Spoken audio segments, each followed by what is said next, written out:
자, 그게 이제 논술 이렇게 전혀 써본 적이 없나? 뭐 국정원이나 뭐 경호처 이런 건 써본 적이 없는데 그래도 논술이 뭔지는 더구나 이제 그 전공이 러시아 쪽이니까 사회과학 전공 애들은 이제 그 중간고사나 뭐 기말고사 때 주로 이제 논술식으로 쓰거든. 그러니까 아직까지 처음 이제 해본 적이 없겠구나. 자, 일단 뭐 이론적인 것부터 먼저 한번 보고, 제일 좋은 건 많이 써보는 건데, 그래도 일단 이론을 좀 알고,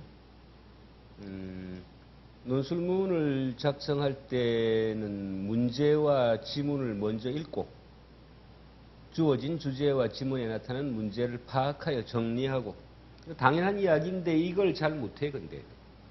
핀트에 안 맞는 글을 쓴단 말이야. 뭐 아무리 잘 써봐야 뭐해. 출제자가 요구하는 거하고 방향이 달라져 버리면. 그러니까 논제를 잘 파악을 해야지. 논제 파악이라는 이야기는 그 출제자의 의도, 왜 이 문제를 냈는가, 어떤 답을 요구하는가, 이걸 잘 파악을 해야 된다. 그래서 거기에 맞춰갖고, 거기에 초점을 맞춰가지고 글을 써야지. 문학적인 글하고는 달리 이거는 뭐 타고난 재능 이런 거 필요 없다고. 이런 거는 그냥 연습만 하면 다 누구나 다 잘 쓸 수 있어. 가끔 뭐 보면은 저 사설, 신문 사설을 참고하라고 하는데 이거는 절대로 안 된다고.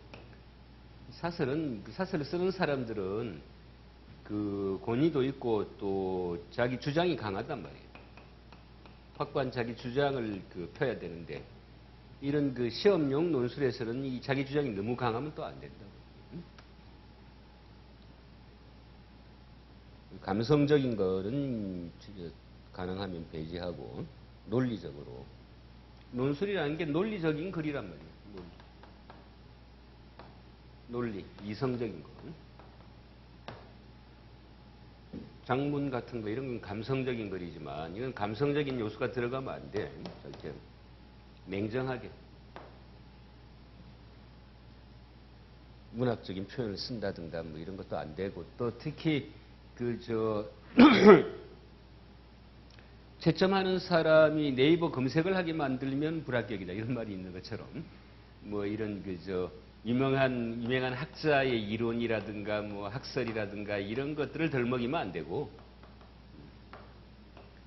가끔 뭐 이런 거 가리키는 학원이 있는 모양인데 그거는 본인들도 알아. 이거 이렇게 쓰면 안 된다는 거 아는데 가르칠 게 없으니까 이제 이런 거 소개하는 거지. 또 우리나라 학생들의 그 문제점이 뭐냐 하면 이런 서양 애들, 서양 학자들 뭐 이런 거 이론이나 이런 거 좀 배우고 가면 그래도 뿌듯한 거야. 오늘은 뭔가 배웠구나.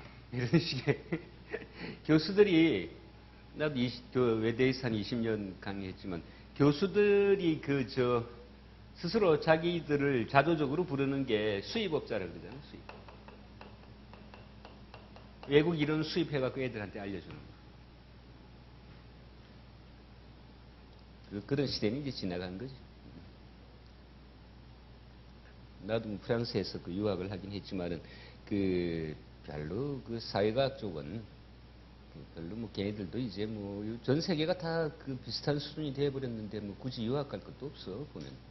특별히 뭐 별난 거 배운 것도 없다고.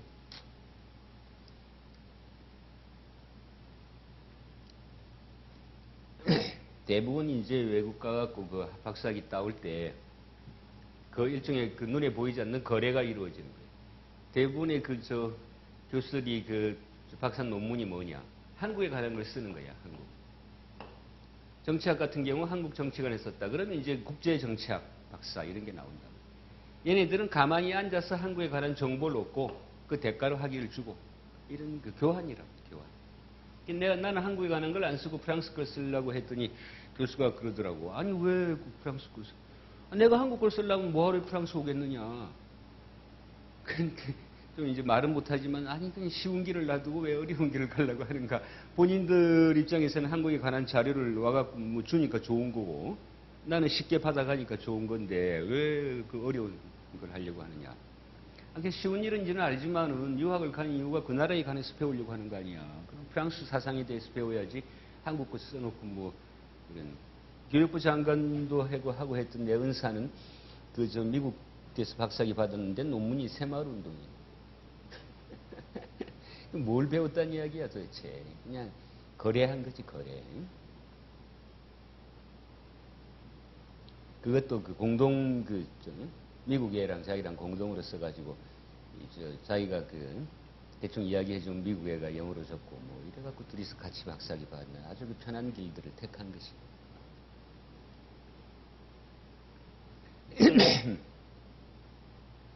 자, 어쨌든 간에 뭐 이게 수업하는 중이지만 내 개인적인 생각은 이 국정원을 대폭 확장해야 돼. 엄청나게 늘려야 돼. 지금 우리가 그 사강에 둘러싸여 있는 나라 아니야. 그러면 당연히 정보 활동이 굉장히 우리 사화를 좌우하는 건데 그 중에서도 특히 이제 일본 아베가 지금 우리 입장에서는 나쁜 놈이지만 일본 입장에서는 잘하는 거지. 전쟁도 못하는 나라 이런 나라 아니야. 그러니까 정상적인 나라를 만들어 보고 싶다 이런 거고 또 이제 조만간 이루어지지는 않겠지만 그래도 많은 시간이 필요하지는 않을 거야. 남북 통일이 이루어지면 누가 적이 되겠어? 당연히 일본이 적이 된다. 그러니까 그걸 대비하는 거지. 그리고 징용 문제니 뭐 이런 거는 구실에 불과한 거야. 왜 요즘은 조금 이제 눈치를 채기 시작하는 것 같은데 우리 정부도 구실이라고. 트럼프가 중국이 자꾸 크니까 그거를 꺾으려고 여러 가지 핑계를 대갖고 중국을 치잖아. 빠른 속도로 미국을 따라잡아가니까. 지금 한국이 일본의 85%가량 따라잡았거든. 원래 일본이 전자왕국이었는데 이거 이제 이미 넘어섰고 우리가. 그러니까 위기감을 느껴가지고 한국 경제를 이제 밟아버리려고 하는 건데 좀 타이밍이 늦었지, 얘네들이. 한 4, 5년 전만 해도 먹혔을지 모르지만 지금은 좀 늦었지. 오히려 더 좋은 기회이지, 지금은. 나는 화이트리스트에서 다시 집어넣어줄까봐 걱정이야. 계속 저렇게 나가야 우리가 이번 기회를. 우리는 또 민족성이 일본 애들처럼 치밀하게 준비하고 뭐 이런 민족성이 아니잖아. 이 터져야 막 허둥지둥 막 하는데 허둥지둥 하면서도 또 그런 대로 잘 넘겨. 그러니까 지금 좋은 기회, 각성할 수 있는 좋은 기회를 제공해 준 거란 말이야. 그냥 놔두면 또 흐지부지 이렇게 돼버리거든. 문 대통령을 내가 뭐 별로 그렇게 좋아하거나 뭐 싫어하거나 하는 대상은 아닌데 좋은 말을 했더라고. 가마우지 경제.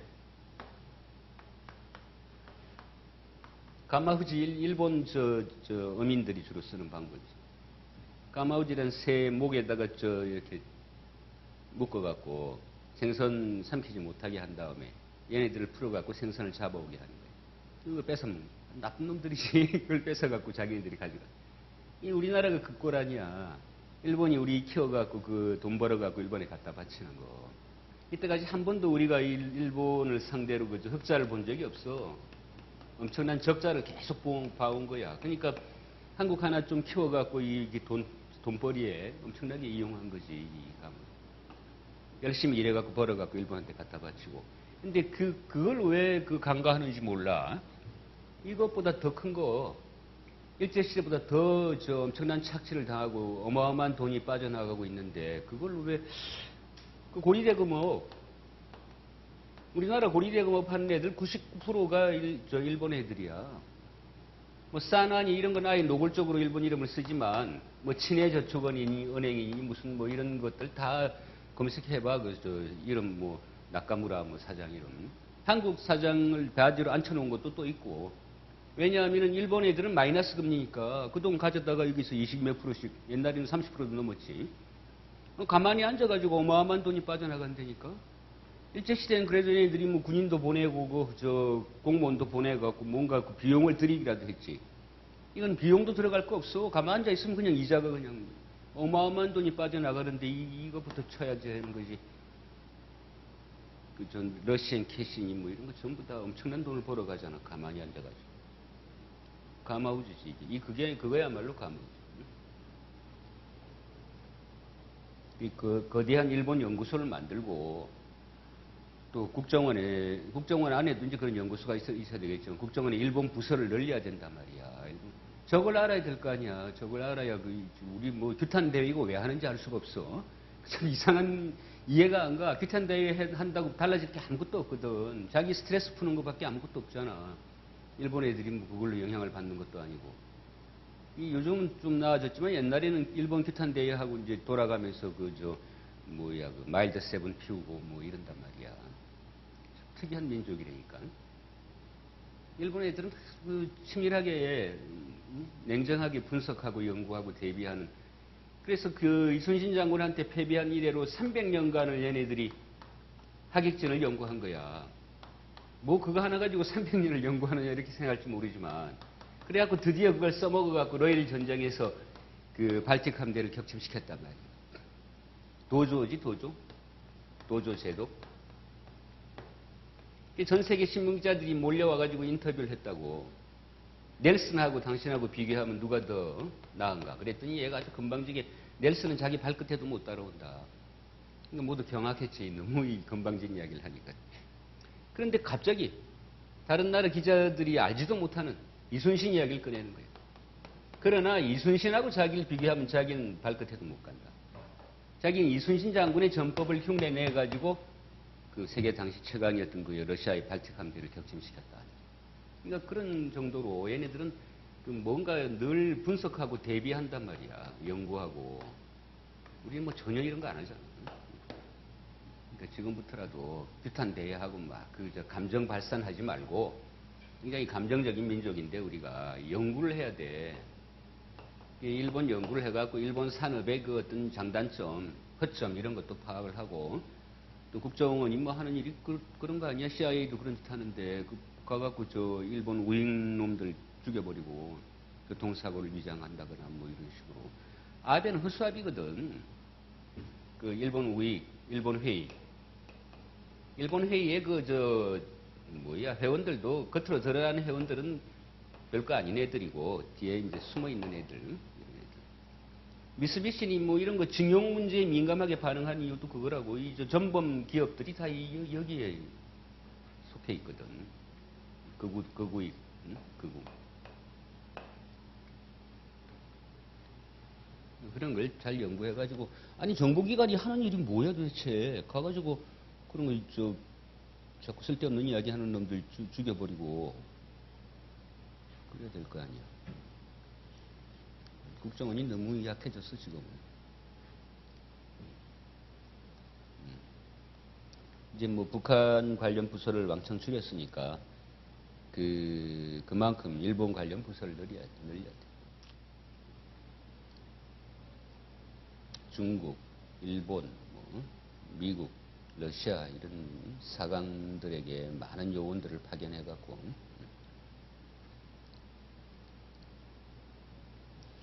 박정희 때 중앙정보부 그때만 해도 우리 정보기관이 서열이 높았어 상당히. 지금은 뭐 저 밑에 가 있지. 현재 가장 우수한 정보기관이 어딘가? 세계적으로 가장 우수한. CIA는 진짜 엉성해. 모사드. 이스라엘의 정보기관 모사드가 세계 1위야. 2위가 영국의 MI6. 국내 첩보는 MI5고 이제 국제 첩보가 MI6인데 이게 진짜 정보기관이지 그러니까. CIA는 한참 미치고.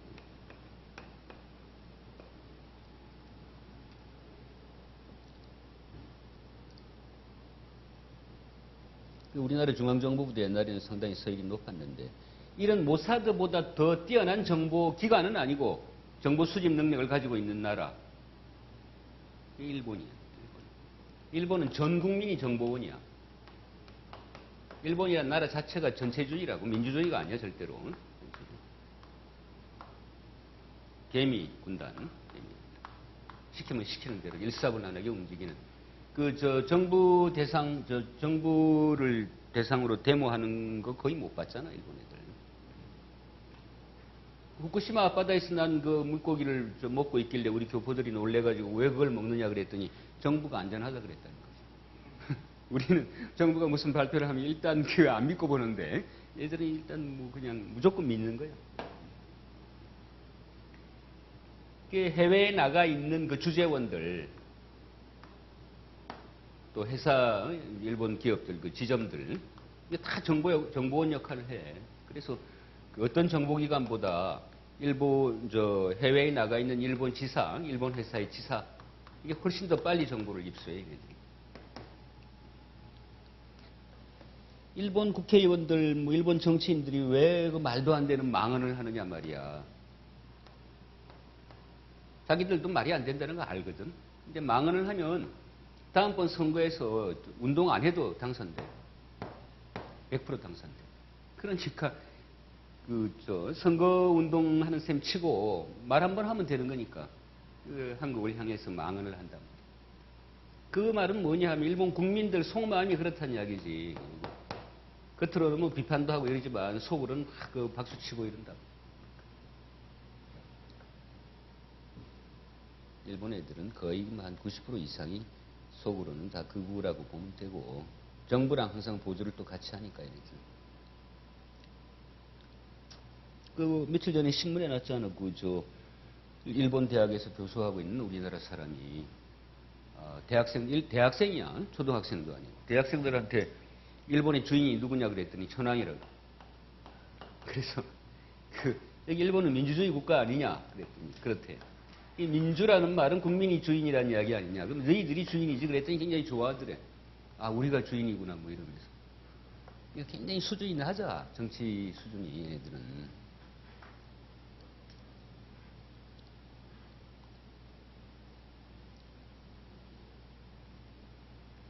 자, 그래서 그 지문에 나타난 문제를 파악하여 정리하고 대안이나 해법 등을 제시하는 순으로 내려가는 것이다. 서론에서는 주어진 문제의 사회적 현상이나 신문기사 등의 객관적 자료를 인용하여 제시하는 것이 좋다. 그걸 어떻게 인용을 하겠어? 기억나는 경우는 뭐 할 수도 있겠지만 꼭 직접적인 인용이 아니더라도 뭐 이런 기사가 났다더라 뭐 이런 거나 아니면 요즘 뭐 이런 사회적으로 이런 게 이슈가 되고 있다든가 그런 식으로 이제. 그래서 서론, 본론, 결론은 결국은 과거, 현재, 미래야. 과거, 현재.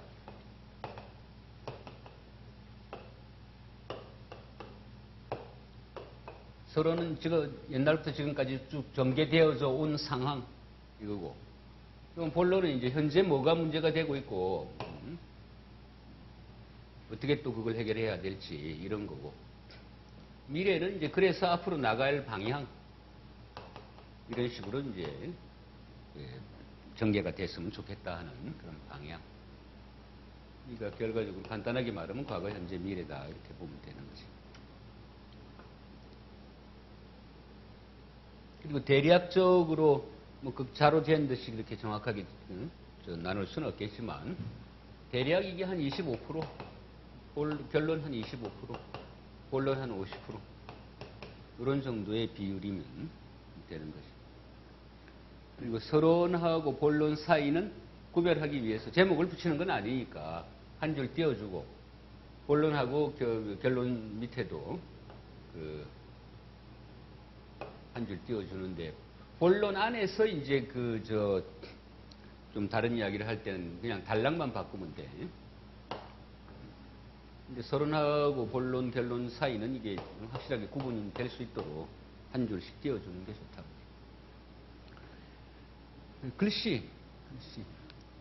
글씨가 결정적이라고. 사법고시 수석 합격자들이 다 명필이야. 합격 수기에 보니까 수석 합격자가 자기가 불합격된 줄 알았대. 틀리게 써가지고 내용을. 근데 합격도 그냥 합격이 아니라 수석 합격이더라 이거지. 그러니까 안 읽어본다는 이야기야. 실제로 채점하는 위원들이 한 말이 다 못 읽어본다. X자로 훑어본다. 그러니까 더구나 사법고시는 그 소제목들을 달거든. 소제목만 쭉 훑어보면 그걸 구성을 알 수 있다. 그러니까 안에 내용이 좀 틀려도 소제목들만 쭉 훑어보고 글씨 깨끗하고 이러면 되는 거야. 그러니까 이 사람이니까 이미지, 답안지가 깨끗하다. 소제목들도 정확하게 잘 붙어 있다. 뭐 이러면 좋은 점수 주는 거고, 그냥 글씨도 엉망이고 알아보기 힘들고 이렇게 되면 뭐 이게 그냥 그거 보여. 갑자기 명필이 될 수는 없으니까 알아보기 쉽게 깨끗하게.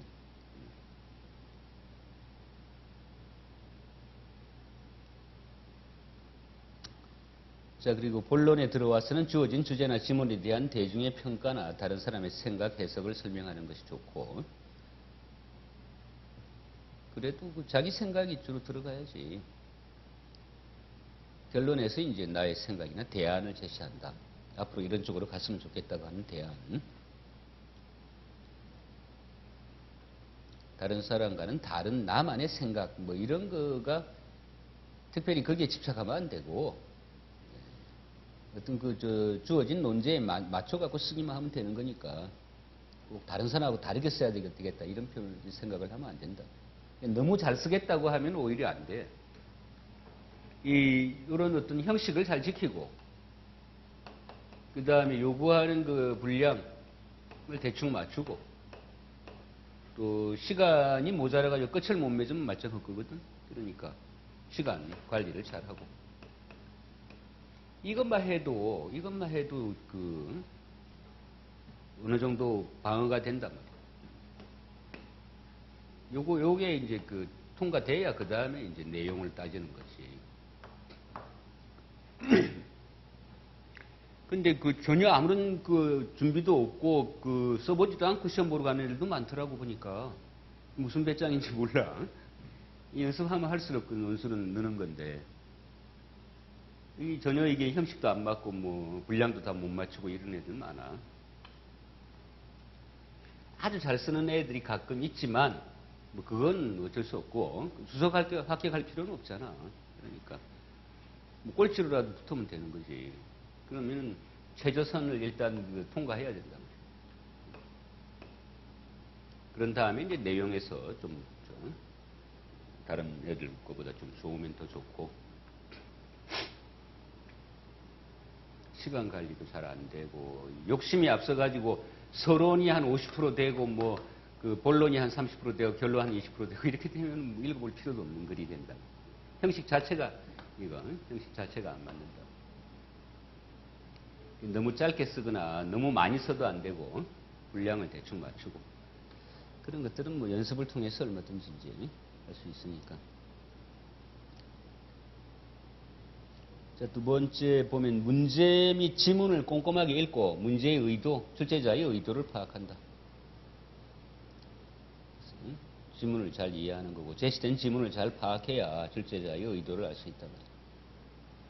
논술문을 잘 쓰기 위해서는 제시된 지문을 읽고 의도를 파악하는 어떤 방향으로 어떤 주제를 잡을지를 가장 먼저 생각하는 것. 그게 바로 개요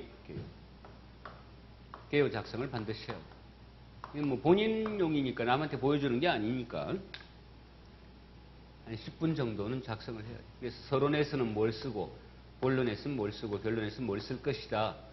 계획을 잡아놓고 그 다음에 이제 이 자기가 써놓은 그 청사진, 만들어 놓은 청사진에 따라 그 조립해 가면 된다. 안 그러면 아까처럼 그 균형이 안 잡힌 글이 되어버린다고. 서론 잔뜩 쓰고 이제 본론, 뭐 결론 다 거지부지 되어버리고 이러니까.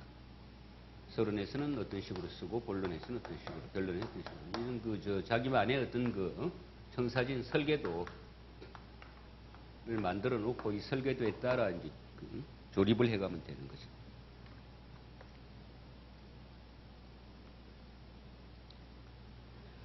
그래서 이제 정리가 끝난 후 자신의 생각과 해결한 대안을, 그게 이 개요고, 그 정리한 내용, 개요를 바탕으로 글을 작성하고. 그리고 이제 남학생들은 큰 문제가 없는데 되게 여학생들, 남학생 중에도 일부가 구어체를 많이 쓰는 경우가 있어. 구어체. 말하듯이 쓰는 거. 이거는 문어체로 작성을 해야지. 이상하게 여학생들이 많이 그래. 예를 들자면 그러니까 이거는 뭐 그니까 뭐 이런 식으로 쓴다든가, 되었다 이렇게 해야 될 걸 그냥 이것도 됐다 하는 것보다는 되었다 이렇게 해야 되지. 됐다. 되었다. 늘려서 써야지. 이거는 편의상 줄여 쓰는 거니까.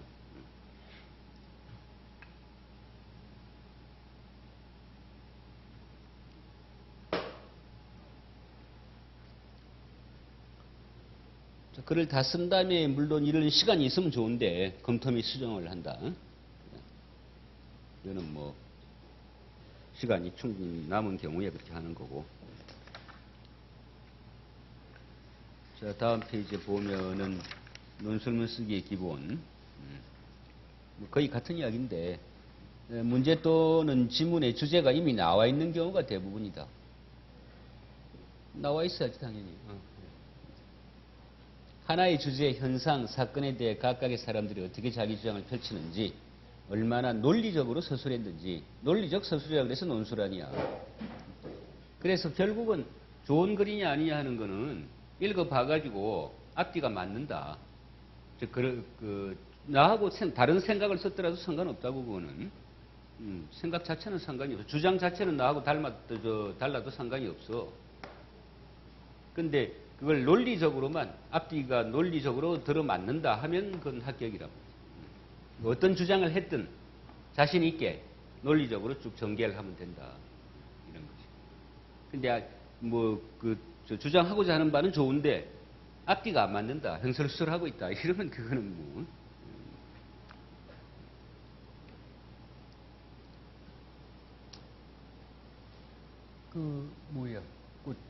다음 페이지. 뒷페이지. 뒷페이지 보고 있는 중이니까. 지금 전공이 군사학과. 군사학이면 어디? 군사학 하는 대학이 어디지? 일반 대학에 군사학과가 있나?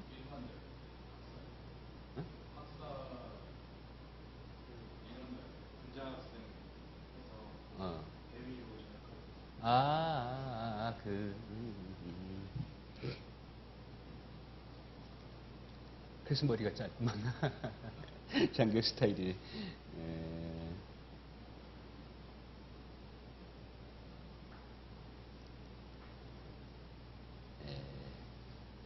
자, 그래서 자기 주장을 논리적으로 서술했는지를 평가한다. 먼저 문제와 지문을 읽고 주어진 주제와 지문에 나타난 문제의식을 파악하여 정리한다. 그런 다음에 대안 혹은 해법을 제시하는 순으로서 내려가는데, 그럼 보통 서론, 본론, 결론을 나누는데 각 부문은 다음과 같은 내용으로 쓴다. 지문 독해를 하고 잘 쓰려면 지문의 논점을 파악하고 지문의 출제자의 의도가 숨어있기. 굳이 숨어있다기보다도 숨기려고 하지도 않지. 출제자의 의도가 그 속에 들어있고, 논술의 주제는 대개 사회적인 문제나 사회현상, 평소 시사에 관심이 없다면 지문을 읽고 이해하는 데 시간이 다소 걸릴 수 있다. 하지만 지레 겁먹지 않아도 되고, 우리는 뭐 시사적인 건 아니고 역사 논술이니까. 근데 역사 논술이라고 해서 뭐 고대나 뭐 이런 거 공부하는 건 좀 시간 낭비고, 근현대사. 그래서 내가 몇 번 적중시켰잖아. 그 역사 논술 초창기 때는, 그때는 이제 지금은 좌파 정권이지만 우파 정권 때니까 당연히 뭐 운동권 그 문제, 주사파나 뭐 이런 거 나올 거라고 생각하고 그런 예상 문제 몇 개 내줬더니 그대로 나왔더라고. 지금은 이제 또 좌파 정권이니까 뭐 그런 쪽 보자면 주로 뭐 한일 관계라든가 이런 거지. 어떤 정권이든 적이 있어야 돼. 적을 만들어 없으면. 그래서 우파 정권 때는 누가 적이야? 빨갱이. 빨갱이로 몰면 돼. 지금은 좌파 정권은 친일파, 토착외국 이런 거. 응? 그런 식으로 다 만들어내야 된다고. 친일파니 뭐 토착외국. 이 말은 또 어디서 나왔는지 몰라. 토착외국. 응? 이런 식으로 상대를 공격할 때 옛날에는 무조건 빨갱이라 그러면 되는 거고 요즘은 이제 친일파나 토착외국이라 그러면 돼. 이게 다 적을 만들어야 되죠.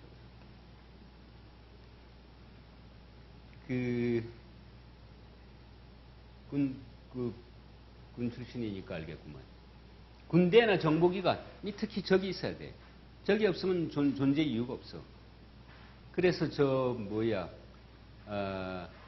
냉전이 끝났을 때, 자유진영과 공산진영의 대립, 냉전이 끝났을 때,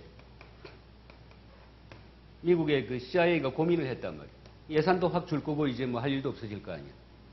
그래서 적을 만들어내기 위해서 처음에는 일본을 그래갖고 제2의 태평양 전쟁이라는 책이 나왔잖아.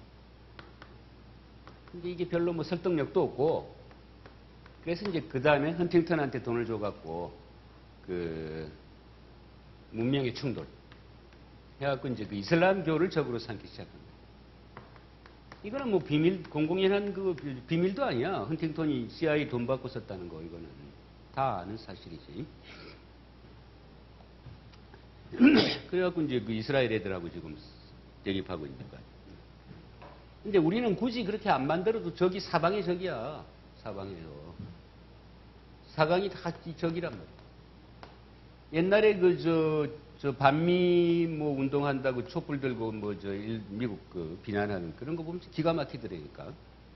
아니 감정적이야. 아까도 말한 것처럼 우리는 감정으로 판단할 문제가 아니고 미국만 적인가 어디 다. 미국, 일본, 중국, 러시아 다 어느 나라든들 우리하고 진정으로 우호적인 국가 대 국가의 관계라는 게 다 필요하면 손잡고 필요 없으면 적대시하고 이런 건데.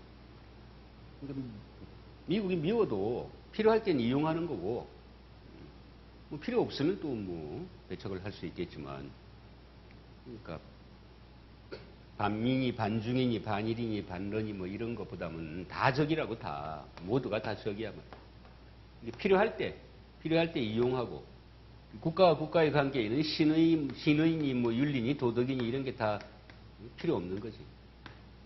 개인 대 개인의 관계하고 다르다. 오직 여전히 힘만이 최고인 유일한 의지할 때가 힘밖에 없다. 규탄대회하고 이럴 사이에 힘을 키우는 게 좋지.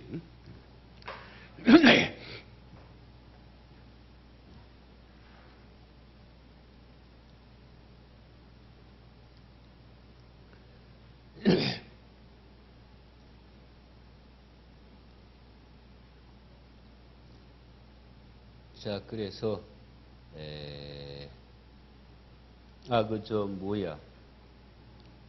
도요토미 히데요시가 일본을 통일한 다음에 일본의 최초의 통일이지. 일본 통일. 그 다음에 한 행동이 뭐냐면 통일하면 반드시 그래야 돼. 우리도 남북 통일되면 일본 침공을 하든지 해야 된다고. 일본 통일이 이루어지니까 약 70만이 넘는 사무라이들이 실업자가 돼. 그리고 자기를 도와서 다른 지방을 정복한 거지. 그 정복 전쟁에 참여했던 다른 장군들이 다 한 자리씩 요구할 거 아니야. 근데 자리는 한정돼 있고. 거기서 이제 왜 나는 기여를 많이 했는데 이런 자리를 주느냐 하고 이제 반란이 일어나거든 대부분 다. 그걸 미리 사전에 다 두드려 모아갖고 조선에 보내갖고 죽이려고 한 것이. 우리 애들을 좀 죽여달라고 한 건데 우리가 잘 못 죽여준 거지. 무슨 명나라를 치러 가니까 길을 내달라 이런 건 구실이고. 그 덕분에 일본이 이제 국내가 안정이 된 거지. 통일이란 건 정복이란 말이야. 정복 당한 애들은 불만이 있을 거 아니야. 그러니까 조선에 도착하자마자 바로 그냥 우리 쪽에 붙어버린 장수들이 있잖아. 일본 장수들. 얘들은 일본 애들이 반역자라고 생각지 않는다고. 민족 개념이 아직 생기기 전이니까. 민족 개념은 만들어지는 개념인데 이건 통일을 하고 나면은 만들어진단 말이에요. 통일하자마자 이제 보내놓으니까 이제 정복당한 지역에서 차출된 그 장수들이 한국에 바로 그냥 붙어버린 것이. 역사 선생들 중에는 신라가 이민족을 끌어들여서 통일을 했다는데 이런 거 말도 안 되는 이야기를 한단 말이에요. 백제는 중국하고 손잡은 적이 없고 고구려는 없냐 말이야. 다 필요하면 손잡고 그런 거. 그 당시 민족 의식도 없었고 차라리 고구려보다는 일본이 더 인종적으로는 가까운지도 몰라. 왜냐하면 김춘추가 고구려 갈 땐 통역을 데려갔다는 기록이 있는데 일본하고는 6세기 초까지만 해도 통역이 필요 없었어. 우리가 가서 만든 나라지. 원주민들하고 다르잖아. 일본 원주민들은 저 말레이 인종이고, 저 동남아 쪽에 있는 작고 그 새카맣고 그 사나운 애들 있잖아. 그 말레이 인종이고, 이제 그 북방계 민족이 가가지고 이들을 정복한 건데,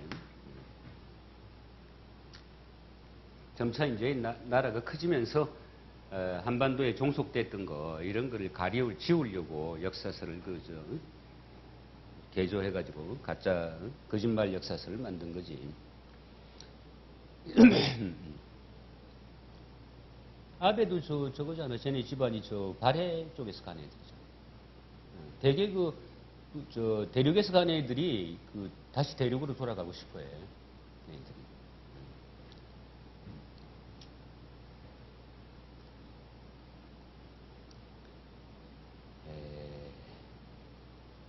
자, 그래서 시사적인 건 우리가 이제 필요가 없고, 역사에 관한 지식이 좀 필요할 거고, 지문을 읽고 이해하는데 시간이 다소 걸릴 수 있고, 하지만 지레 겁먹지 않아도 된다. 배경 지식이 풍부하지 않더라도 지문의 내용에서 줄거리를 끄집어낼 수 있기 때문이다.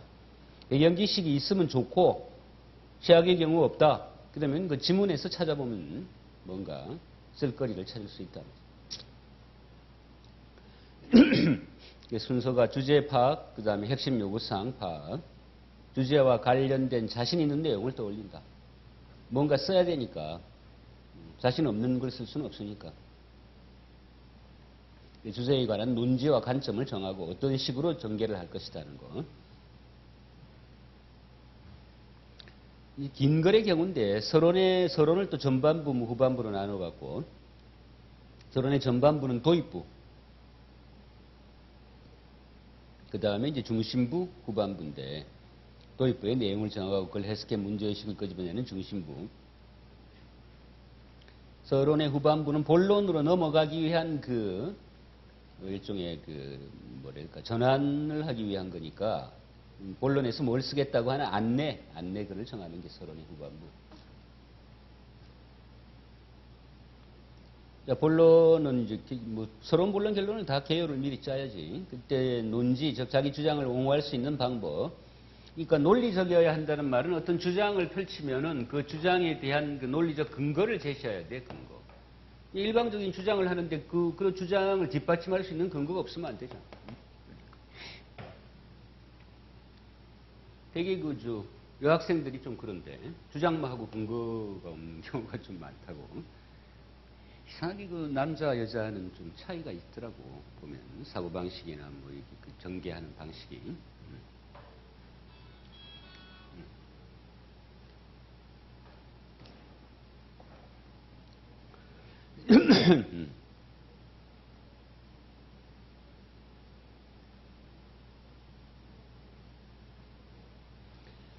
자, 그 다음에 일반적인 논거 혹은 예증, 근거로서 이제 예를 들어서 증명하는 거, 예증 등을 강구해서 개요에 반영하고, 결론에 쓸 자기 주장의 의미를 생각해두고 개요를 작성한 다음에 이제 그 개요에 맞춰 실제 글을 써나가고, 글을 다 쓴 후에 서론에서의 문제 제기, 본론에서의 문제 해결, 결론에서의 문제 해결의 의미가 논리적으로 일관되어야 되는 거지. 서론, 본론, 결론이 각각 제각각이면 논리가 일관되지 않으면 아무 소용이 없고, 글의 흐름에서 뭔가 자신이 없고 매끄럽지 못한 부분을 검토해서 보완한다. 정해진 시간 내에 정해진 분량에 맞춰서 써야 하므로 집중력을, 시간 관리를 잘 해야 되겠지. 분량이 모자라도 안 되고 그걸 넘겨도 감점이 될 수 있다. 자, 그래서 일단 답안지를 갖다 줘야 되겠구나. 많이 써보는 게 제일이니까. 서론에 대한 연습으로 이제 꼭 역사적인 게 아니더라도 좋으니까 경제 침략이라는 표현은 잘못된 거지. 한국의 대한, 그래서 대한.